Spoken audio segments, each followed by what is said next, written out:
Mild to moderate anxiety এবং depression control করার জন্য মোস্ট ইফেক্টিভ মেডিসিন হচ্ছে অ্যানজেন্টা। অ্যানজেন্টা হেলথ কেয়ার ফার্মাসিউটিক্যালসের একটি প্রোডাক্ট, যেখানে দুইটি ইনগ্রেডিয়েন্ট থাকে একটি ট্যাবলেটের মধ্যে। একটি হচ্ছে ফ্লুপেন্টিক্সল 0.5 mg এবং আরেকটি হচ্ছে মেলিট্রাসেন 10 mg, এবং এই কম্বিনেশনটি আপনার অ্যাংজাইটি এবং ডিপ্রেশনকে ইফেক্টিভলি কন্ট্রোল করে। অ্যানজেন্টা এর এক বক্সে 100টি ট্যাবলেট থাকে এবং প্রত্যেকটি ট্যাবলেট একটি 10টির স্ট্রিপে পাবেন। প্রত্যেকটি ট্যাবলেটের মূল্য হচ্ছে 5 টাকা করে।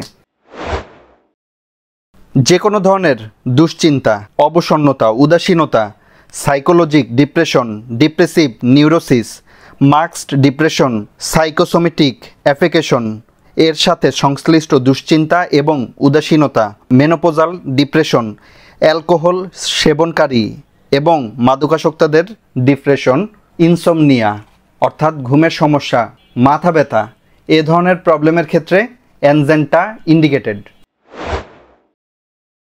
আমাদের ব্রেইনে প্রচুর পরিমাণে নিউরন রয়েছে এবং নিউরনের কাজ হচ্ছে বিভিন্ন ধরনের সিগন্যালকে এক জায়গা থেকে আরেক জায়গায় ট্রান্সফার করা, বিভিন্ন ধরনের ডিসিশন মেক করা, ডিসিশন দেওয়া এবং মেমোরি রক্ষা করা।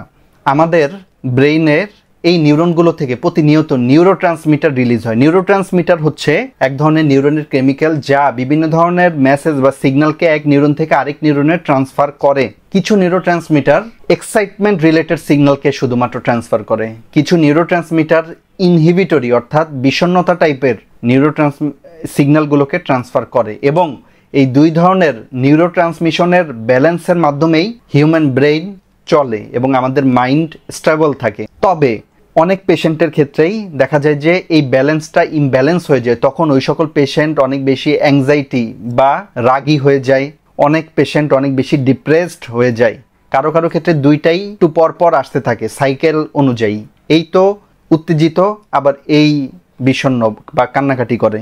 এই ইমব্যালেন্সটাকেই মূলত কন্ট্রোল করে অ্যানজেন্টা।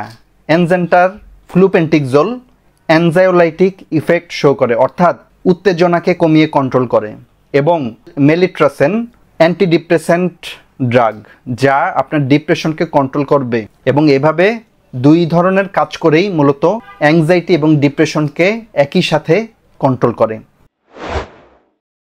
অ্যানজেন্টা বাচ্চাদের ক্ষেত্রে নয়, 12 বছর পর থেকেই অ্যাডাল্ট পারসনকে অ্যানজেন্টা দেওয়া যাবে।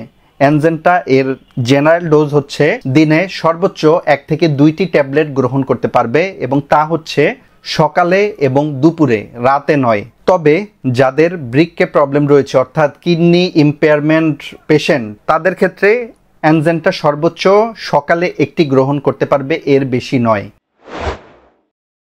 অ্যানজেন্টা সাধারণত বেশিরভাগ পেশেন্টের ক্ষেত্রেই সেফ, সাইড ইফেক্ট শো করে না।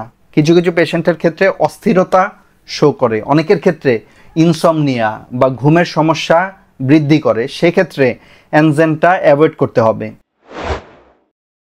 অ্যানজেন্টা বাচ্চাদের জন্য নয়, কার্ডিয়াক পেশেন্ট বা লিভার পেশেন্ট, কিডনি পেশেন্ট বা সিভিয়ার অ্যাডাল্ট পেশেন্ট, এদের ক্ষেত্রে অ্যানজেন্টা সম্পূর্ণভাবে সেফ। কার্ডিয়াক পেশেন্টের জন্য সেফ, ডায়াবেটিস পেশেন্টের জন্য সেফ। প্রেগন্যান্সি এবং ল্যাকটেটিং মাদার অর্থাৎ যারা বাচ্চাকে দুধ পান করান, তাদের ক্ষেত্রে অ্যানজেন্টা সেফ নয়, তাই এই ক্ষেত্রে অ্যাভয়েড করতে হবে।